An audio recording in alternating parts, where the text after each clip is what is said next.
Hi,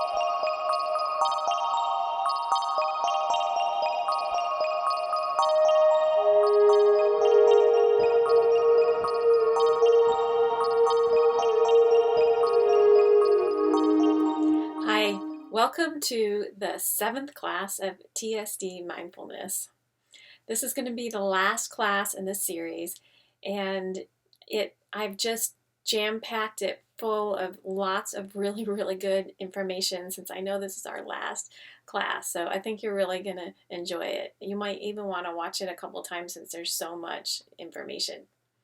So we're going to start out by reviewing what we talked about in the last class. In the last class, we discussed the desires of the fields of the temperamental body. The mental field desires change. Specifically, the mental field wants the ability to make a decision. Decisions usually lead to change. The mental field is interested in change and making decisions because the mental field analyzes options, reflects on the past, and makes projections about the future. It is also creative. Despite all the benefits of using the mental field, when we practice TSD mindfulness, we actually quiet this powerhouse temporarily. The reason is this powerhouse of reflection and simulation and projection actually distracts us from our gut fields and our heart fields. So we need to quiet it so we can not be distracted. Additionally, as powerful as the mental field is, it often misses this really important point. And this really important point is that it's not as important what we are doing, but it's actually oftentimes more important how we are doing it. And the mental field is really focused on what we are doing, not solely, but primarily focused on what we are doing. Our heart field is more focused on how we are doing it. Moving into the heart helps us become conscious of how we are doing what we are doing as opposed to simply what we are doing. The gut field desires preservation. This is quite opposite to the mental field, which desires change. The gut field desires preservation first and foremost to keep us alive. Our gut field is also interested in emotional survival and also concerned with preserving the ego. Emotional and egotistical survival is not always our best interest, however. So, in fact, in some situations, emotional devastation and ego deflation is actually really important to moving into these perfect relationships that we've been talking about in previous classes. So moving on to the heart field desires consideration, and we cannot become attentive in our hearts until we move our consciousness into our heart field. And this movement requires us to tame our mental field and tame our gut fields. Tame our mental field and soothe our gut fields. We need to use devout and steady attention to dwell within our heart. So we need to move the consciousness in there, and then once we're in there, we need to use this devout and steady attention to stay in there. Your attention and surrender in the heart instigates the healing process and a joyful experience. These are two things that your soul wants for you. So that's a review of what we did last class, and now we're going to go and move into the teachings for this class, this final class. The third list on the list, the 3 lists of 3. So when you go to the teachings, we have our 1 list of 1, our 2 lists of 2, and our 3 lists of 3. So we are rounding out the 3 lists of 3 tonight. That third list on the 3 lists of 3 is the products of the temperamental body. The products of the temperamental body. As a reminder, the temperamental body determines your inclinations and your emotions. And the key to becoming ultra mindful of how you develop your inclinations and your emotional responses is in understanding how these 3 fields of the temperamental body operate and what they produce. And so that's what we're going to go over tonight, how they operate and what they produce. It's super important. The mental field operates on logic and reasoning. The mental field's chief responsibility is to gather enough information and send it through a logical process. This logical process is not always correct. We talked about that in previous classes, but it does rely on the logical process. It relies on the if P then Q principle. For example, if an idea is true, then X is also true. If an idea is false, then Y must be true. For example, someone's logic might look like this. There might be a person that sees another person wearing a military uniform, and the way their logic has been developed, then they deem that person trustworthy. If a person is wearing a military uniform, then they are trustworthy. So this is one example of infinite number of examples of how the logic could work. To better understand how we build our logic over our lifetime, I'd like to go over the information processing model, which comes from psychology. So this is how it works. Stimuli comes into our consciousness, comes into our sensory memory, and some of this stimuli is forgotten, but the stimuli that's not forgotten moves into our working memory. So moves from our sensory memory into our working memory. Some of the stimuli there in this working memory is forgotten, and then if it's not forgotten, then it's processed. And so what that means is it's like you kind of contemplate it, think about it. That's in the working memory, kind of play with it. All right, so when we work with the stimuli in our working memory, then that helps us move it into our long-term memory, but some is lost in the working memory. So those 3 stages goes from the sensory memory to the working memory, and then finally into the long-term memory. Only some of it makes it into the long-term memory. So that's a really simplified version of how we build our logic, but a more comprehensive explanation involves like emotions and how they are associated with events. So it can get pretty complicated, and I'm not going to go into all of that right now. I don't actually understand it completely, to be honest. But hopefully that information processing model kind of gives you the foundation of how this logic is created. This is a simplified version of how logic is built. A more comprehensive explanation involves emotions and how they are associated with the events. But hopefully that simplified version gives you a foundation to help you kind of see how this logic is built in our consciousness. Just as everyone's physical body is different, and their personalities are unique, everyone's logic is individual to them. After relying on logic, the mental field produces decisions about what to spend money on, who to call for guidance, what to have for dinner, and so on. For many of us, our lives are made up of a long stream of decisions, one after another. Some of these decisions are made consciously, and others are just unconscious. Additionally, some decisions are long-standing and serve as our habits. So we've just made this decision, and it's just like whenever we're in a certain situation, this is how we respond. So that would be considered a habit. So I said many of us, our lives are a long string of decisions. But what about the people whose lives are not a long stream of decisions? Are you curious about that?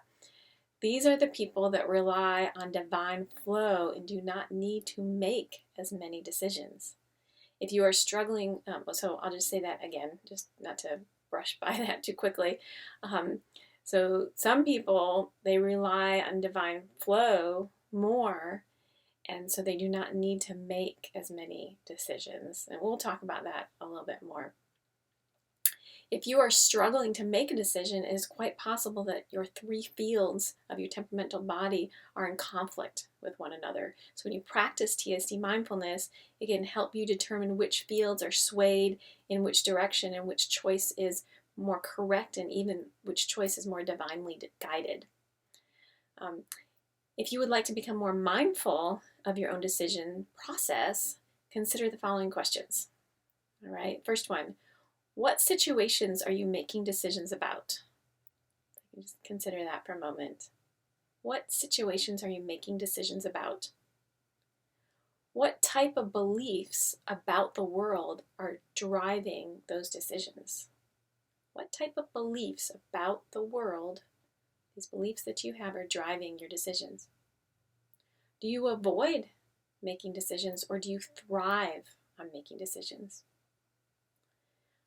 What are some of the most influential decisions you have ever made in your life?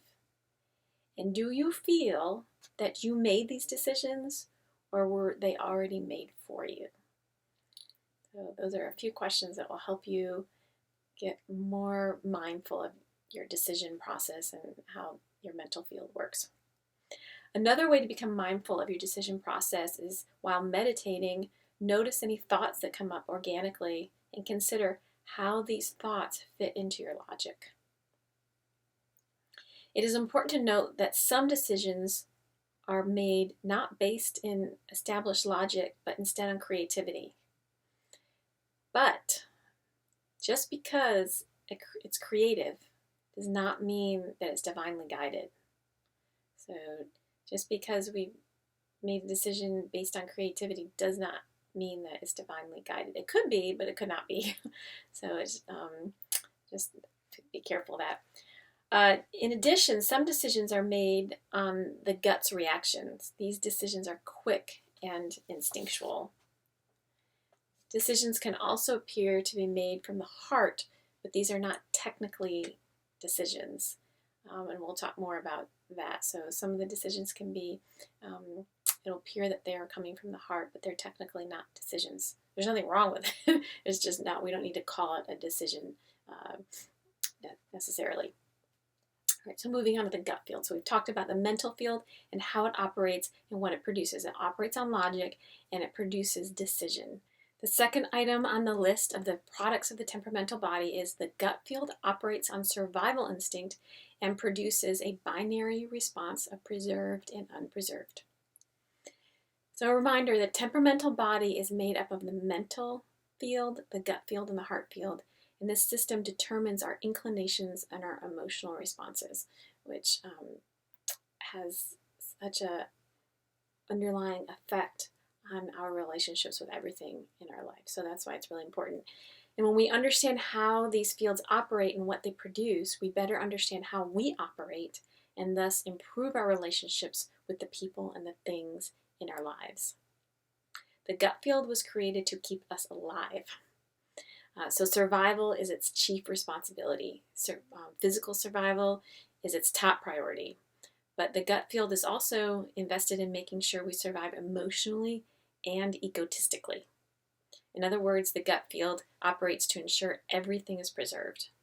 Okay, this is it's a simplistic. The gut field is simplistic in nature, opposed to the mental field, which is entirely complex and very different from the mental field. Right, the mental field's like really into this change, and the gut field is like into everything staying preserved. The gut field works like an alarm. It sounds off if it senses preservation might be compromised. Okay, so consider the gut field an alarm.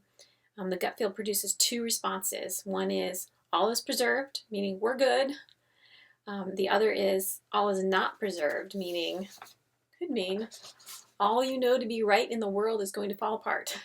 Not always, but that could be the response from the gut field. Or maybe a less intense example would be, this isn't right, something's wrong. The gut field produces a response that is binary. It's either a yes or a no. Yes, do this action, or no, do not do this action. The temperamental body makes these responses apparent in our consciousness in a variety of ways.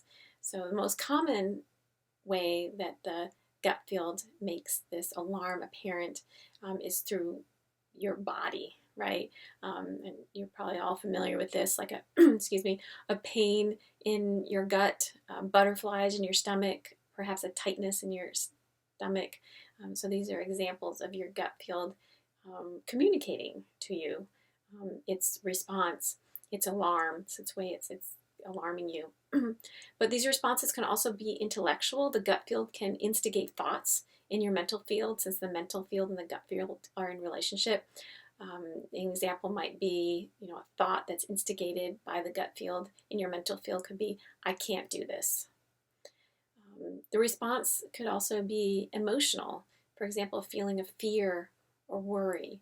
So the way that your gut field is communicating to you this alarm could happen either through physical sensations, an intellectual thought, or an emotion. So let's talk about the term gut decision, because that's something that we talk about a lot in our culture. So it's really important in this discussion that we're having about what the gut field creates and how it shares its responses.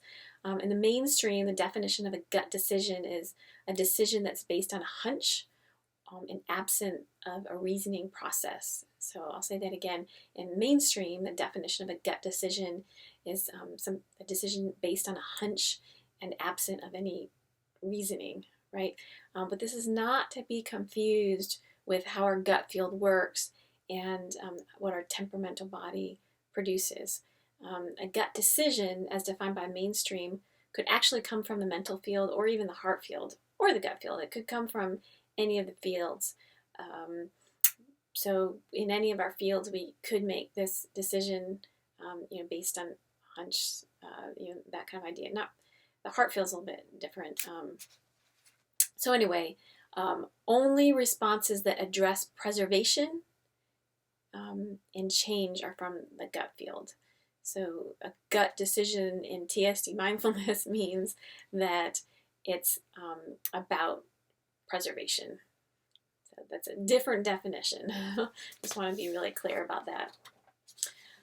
So we just talked about the gut field and what the gut field operates on and what it produces. So it operates on survival instinct and it produces this like alarm for us. So now moving into the heart field. So the third term on the list of the products of the temperamental body is the heart field operates on trust and produces emotion. The heart field operates on trust and produces emotion. As discussed earlier, the mental field operates on logic and produces decision, and the gut field operates on survival instinct and produces a binary response of preserved or not preserved. The heart field is quite different from the mental field and the gut fields. For example, the heart field does not weigh options, it does not make projections about what might happen in the future, or it doesn't make decisions like the mental field does. And nor does the heart field, nor is the heart field overly concerned about survival or alarm us necessarily. Instead, the heart field operates on trust, which is beautiful, yet at the same time it opens us up to emotional, egotistical, and physical pain. With trust comes hurt sometimes, not all the time.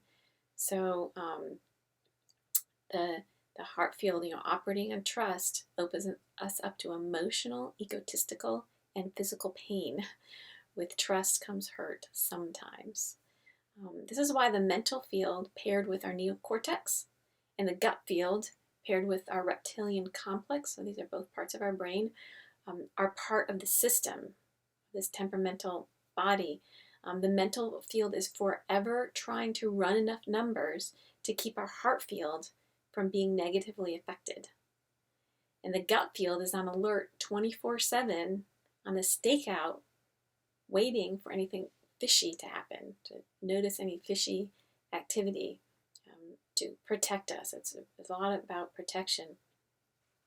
So this is quite beautiful, right? We have this built-in system keeping us safe. However, it's a big however, relying on the mental and gut fields to keep us safe from hurt is not always our best approach when we're in these situations where we're moving into these perfect relationships with the people and the things in our lives. So relying on the mental and the gut fields to keep us safe from hurt is not always in our best interest when we're moving into these perfect relationships with the people and the things in our lives. Staying safe emotionally, egotistically, and physically is important. We don't want to let go of the security in the heart field, but the heart has an alternative way to keep us safe. So when we're in our heart field, it doesn't mean we're not going to be safe. It just is a different approach. It's a different system that it relies on to keep us safe. So the heart's way of keeping us safe is absent of decision and it's void of any alarms. This alternative approach is surrendering to divine flow and trusting what is next. When we are truly in our hearts, We do not make a single decision because the decisions are already made. I'll say that again. When we are truly in our hearts, we don't make a single decision because the decisions are already made for us. It takes less effort and less energy, leaving us with more time and energy to do things that we love. With no decisions to make or alarms to tune into, we are left to simply watch the events of our life unfold. So with this approach, we're in our hearts, we're connected to divine flow, we're not relying on our mental field or our gut fields to keep us safe. Instead, we're just simply being there and we're watching the events of our life unfold. One of the reasons this approach is not popular, this is like not popular in our culture, right? Is because your ego plays no role in this process. It's irrelevant. If the ego plays no role, then the ego feels useless. It doesn't have a purpose. And that is the ego's saddest feeling. The ego's saddest feeling is that it is when it feels like it has no purpose and it just wants to crawl in a cave and just die. It's like really sad. So we often stay away from approaches that don't involve the ego helping us through it. So the takeaway from this idea that we don't need the ego to keep us safe when we're in our hearts is that the mental field can be an obstacle in completely surrendering in our hearts. Therefore, we need to tame the mental field. So another reason why we need to tame the mental field in this practice is because it can really be an obstacle. Interestingly, our gut field can tolerate this surrender in our hearts a bit better than our mental field can. If we bring into our consciousness reassurance that most things are preserved in our gut, we bring this into our consciousness, then our gut is often appeased. When we let our gut know, well, look at all these things in our life that are going to stay the same, then we can kind of soothe the gut in that way. But I will tell you, I've had an experience recently doing this work, this TSD mindfulness, and my tuning into the alarms of my gut, and I was working on that process of soothing my gut and just saying, look, here's all the things that are preserved. But the state that I was in, like, I couldn't find a single thing in my life that was going to be preserved. It was like everything was tipped upside down and going to change. And so I couldn't necessarily use that process. So what happened was I had this realization that I'm in this state that everything's upside down and everything could change. And looking back, I was actually kind of right. There's just the way that things were going and what was presented to me in that moment in time, I wasn't like crazy. It was like kind of true. So what happened is I found reassurance and relief in seeing that, oh, okay, I know why I'm upset and freaking out right now, because all these things really could change. And that's actually what calmed me, is just to be able to see what was happening, that I'm having this reaction, which is a totally normal reaction, right? If all these things in your life appear to be maybe not preserved, like a normal reaction is to freak out. It's like too much. And so that's what calmed me down, is to see like I'm having a normal reaction, like this is okay. So it just depends how it works out. But that doesn't happen very often, I don't think. That's, it seems like 9 times out of 10 can really calm the gut down, soothe the gut by listing all the things in your life that are going to remain the same. So I want to address a common concern that people have about muting the mental and gut fields. And this concern is that if we mute the mental field and we mute the gut field, then we're going to become too vulnerable. And therefore the people in our lives could take advantage of them and treat you poorly. So this idea that if I truly go into my heart and I mute my mental field and my gut field, then I'm going to be unsafe and I'm going to be too vulnerable. So I want to address that concern. Please remember the energy we embody when we are led by our hearts is not weak and it's not meek. The energy that we embody when we are led by our hearts is not weak and it is not meek. When you open up to divine flow and move in its direction, you'll be steered away from abusive people. In fact, your heart creates better boundaries between you and abusers than your mental fields and your gut fields put together. I'm going to say that again. Your heart creates better boundaries between you and abusers than your gut field and your mental field put together. When you truly are in your heart field, it will feel nonsensical to subject yourself to abuse. So when you're truly in your heart field, it just won't make sense to be in those situations. So you will be safe. Let's look at a couple of examples. So imagine a person who compromises themselves in a relationship and in the end is hurt, emotionally and perhaps even physically. When this person dwells in their heart that's going through this, that's hurt, and trusts divine flow, it becomes entirely apparent that this relationship is toxic. It's just like a no-brainer. It's like not a decision. There's nothing to weigh. It's just there. This person notices that leaving this relationship is not a decision that needs to be weighed, but instead is a decision that is already made. Okay, so let's consider a different situation, completely different people, different situation. So it's a person who has a long-standing resentment towards someone because of a painful situation that happened. When this person truly dwells in their heart, they experience a forgiveness towards this person and are led to reunite with this person they're estranged with. So those are some examples of things that can happen in relationships with people when you move into your heart field. So I'll repeat this teaching. The heart field operates on trust and produces emotion. Each of the fields of the temperamental body produce something. The mental field produces decision. The gut field produces a binary response of preserved or not preserved. After the mental field weighs pros and cons, reflects on the past, makes predictions about the future, all of this based on logic, the mental field produces a decision. Sometimes these decisions quickly manifest, others take months or years. After the gut compares every circumstance in your realm against the status quo, it sends out an alarm if it senses a threat to you emotionally, to you egotistically, or to your physical survival. This alert is either yes, we're safe, or no, we are not safe. The heart field produces emotion. All right, so I talked about how the heart field operates. It operates on trust, and now we're talking about what the heart field produces. It produces emotion. After you have moved your consciousness into your heart field and truly trusted the divine flow and what your heart has for you, the heart field produces emotion. These emotions are true to your core. They cannot be denied, and they are truly who you are.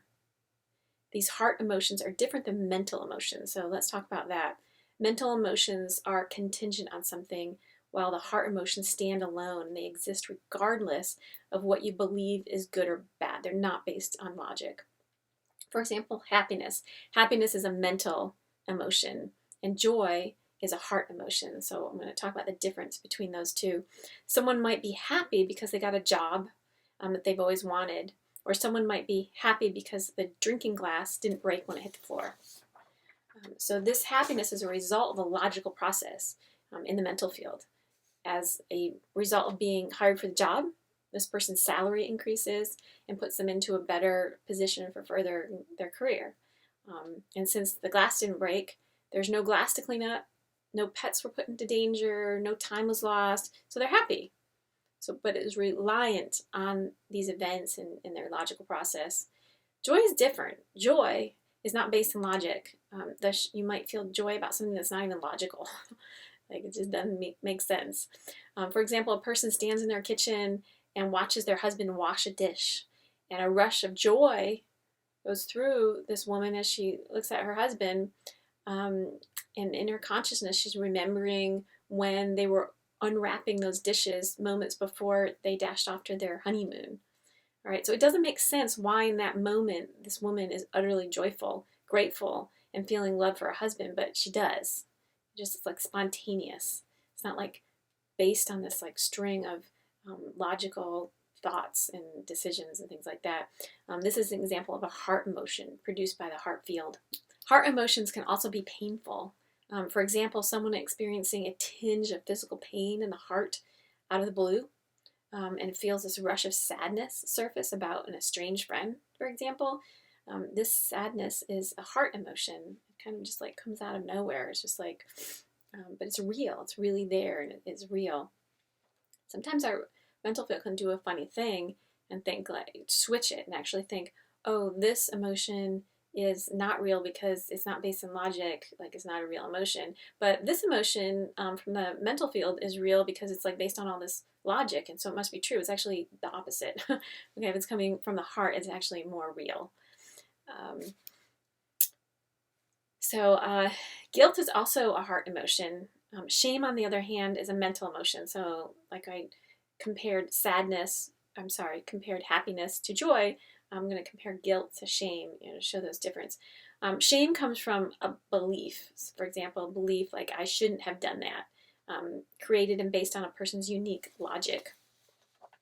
A feeling of guilt does not come from logic, but instead comes from the heart. Guilt might lead us to forgive or apologize, while shame might lead us to isolate ourselves or experience self-hate. All right, so I'll repeat that. Guilt might lead us to forgiveness and apologize, not always, but sometimes, while shame might lead us to isolate ourselves or to experience self-hate sometimes. So detecting spontaneity in an emotion can be the easiest way to identify if it's a heart emotion. So heart emotions often come out of nowhere because there's no string of logical thoughts that lead us to the emotion. The emotion just shows up. It might not make entire sense. The emotions are sometimes triggered by strangers. Okay, all of a sudden you notice a woman you never saw before, look at her partner, and her loving stare touches your heart, and you're flooded with joyful heart emotion. So this emotion just came out of the blue. It wasn't based on these ideas, a set of ideas. It just happened. Dwelling in the heart is not for the faint-hearted. Heart emotions come up when you least expect it. Yet these emotions are the most real experience you might ever know. All right, so I'm going to say that again. Dwelling in the heart is not for the faint-hearted. Heart emotions come up when you least expect it. Yet these emotions are the most real experience you might ever know. These emotions are who you are. They show you who you are moment by moment. They show the greatness that you bring to the world. You heal the world through your authenticity. So these emotions are who you are. They show you who you are moment by moment. They show the greatness that you bring to the world, and you heal the world with your authenticity. All right, so we're going to go ahead and move into the meditation portion of the class. I'll let you have a moment to kind of let that sink in. We talked a lot about what the fields of the temperamental body, how they operate, and what they produce. All right, so for this meditation tonight, it's going to be semi-guided. I'm not going to lead you through in such detail as I have in past classes. There will be less detail in this meditation as previous weeks. There will be longer pauses for you to move through the steps on your own. So there's going to be some quiet space for you to move through the steps on your own. Remember, during this first segment of the meditation, you're going to be taming your mental field. You will do this by either focusing on your breath or sounds in your environment or physical sensations in your body. So I'll refer to what you're focusing on, whether it's the sounds or your breath or these physical sensations. I'll refer to this, whatever it is that you're focusing on, as the object of your attention. It's the object of your attention. And I invite you to keep your attention dedicated on one of these aspects, either the breath, sounds, or the physical sensations. And you can do this by noticing subtleties. So I'll give an example of a subtlety of each of these. So an example of a subtlety for your breath would be the tickle in your nostril. And in previous meditations, I've guided you through and given you lots of examples of these subtleties that you can tune into. In this meditation, I don't. And an example of a subtlety for sound would be the tone of the sound. There's lots of other examples, but this is just one. And in previous meditations, I've given you more examples. An example of a subtlety that you can tune into with physical sensations is a cold or hot sensation on your skin, feeling that air on your skin. I will also lead you to consider 3 events in your life to help you lead you into your heart.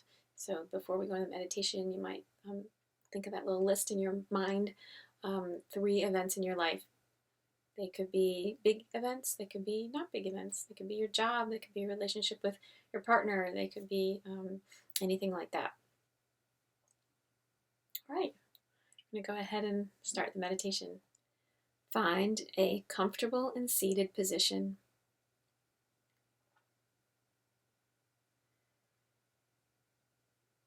Close your eyes and take in a few relaxing breaths.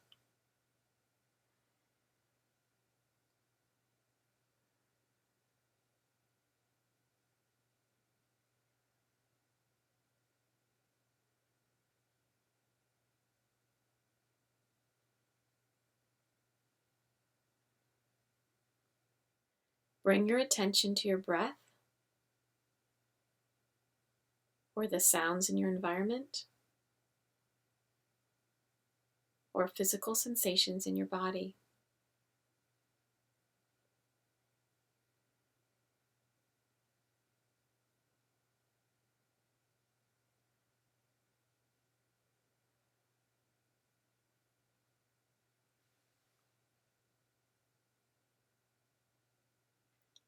If you notice your attention drift in another direction, exercise your will and choose to focus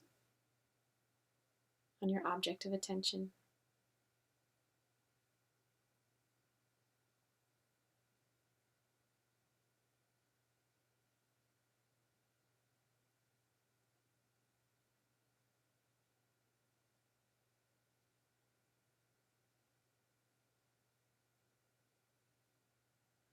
Steer your attention towards your object of attention.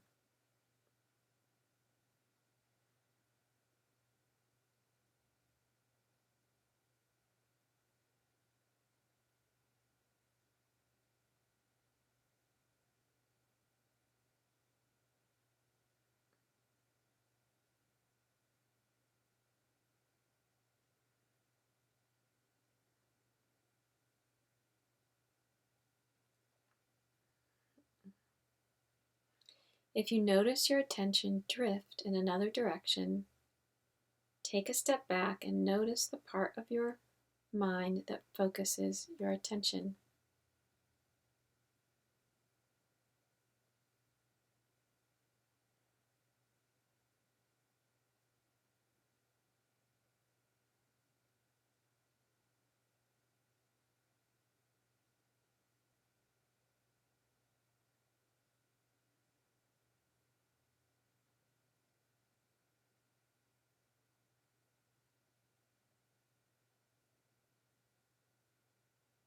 Continue to notice the subtleties of your object of attention.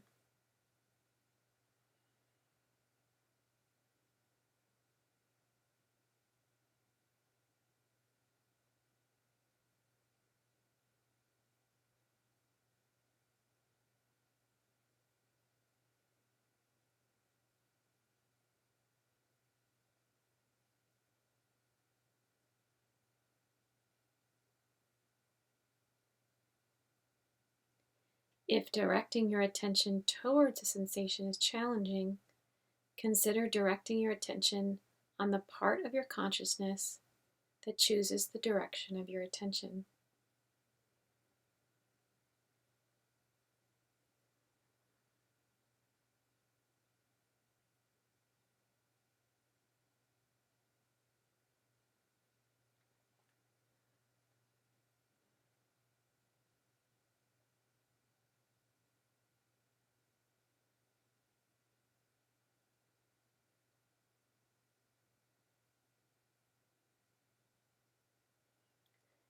Now move your attention to your gut area at the belly. What do you notice there?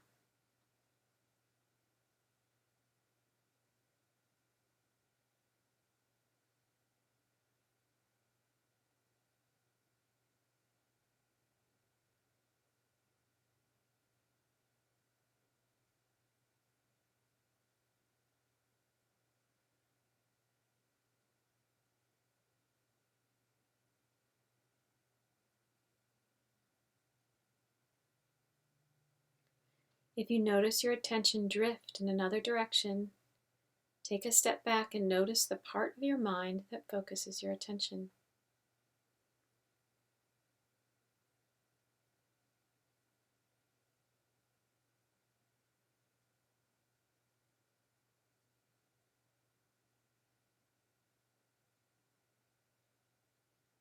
Can you detect any concerns for change in your gut? Can you detect a fear of something in your future changing?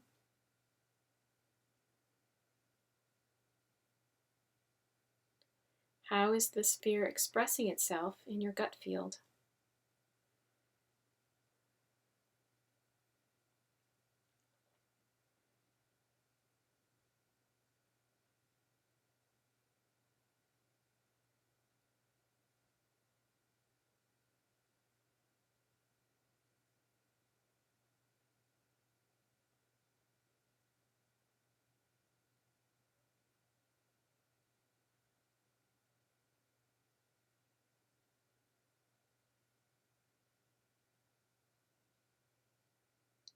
Use your will to steer your attention towards your gut.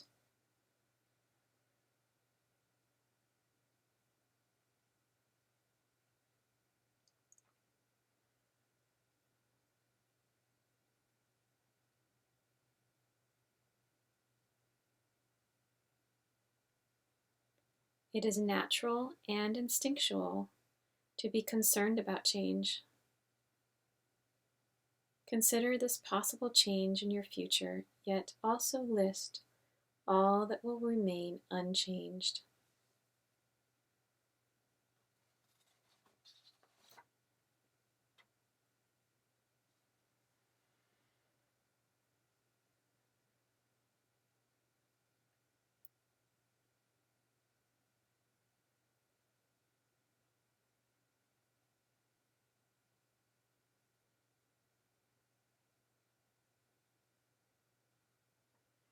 Be open to whatever is the best way to soothe your fear of change, expressed in your gut field.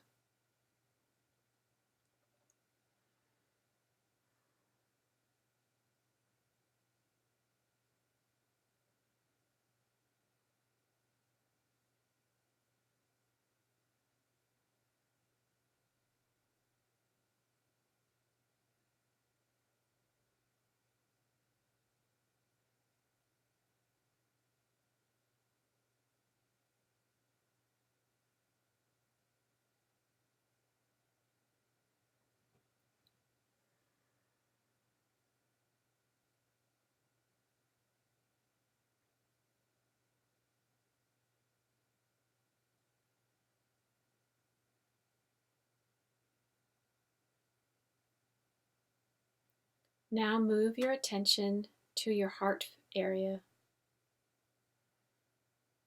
Move your attention there by repeating, I do not know what will happen with this situation in my life. I do not know what will happen with this either. Nor do I know the outcome of this situation.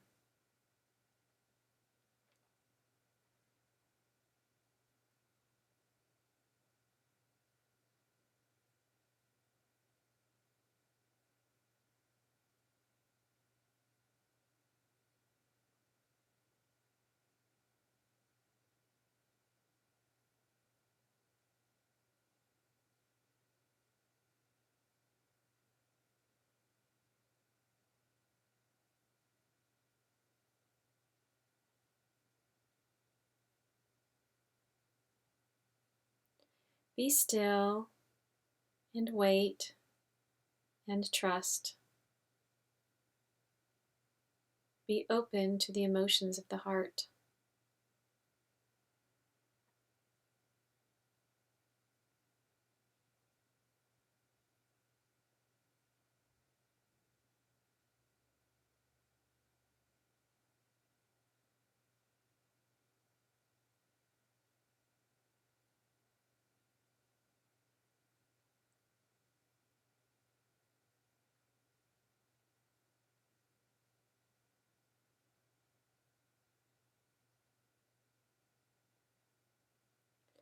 If you feel your attention drift away from your heart field, notice the part of your consciousness that steers your attention.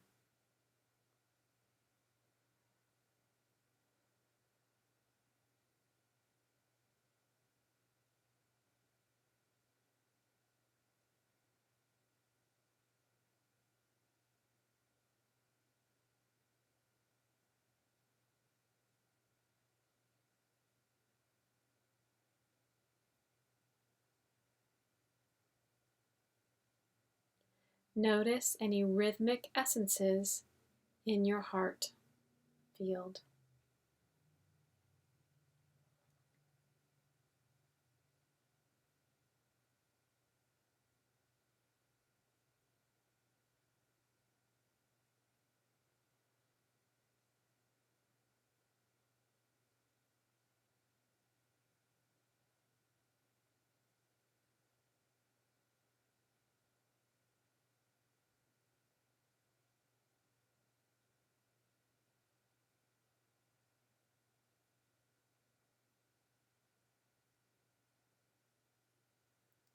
Use your will to stay focused in your heart with devout and steady attention.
I will conclude this meditation with the sound of the singing bowl.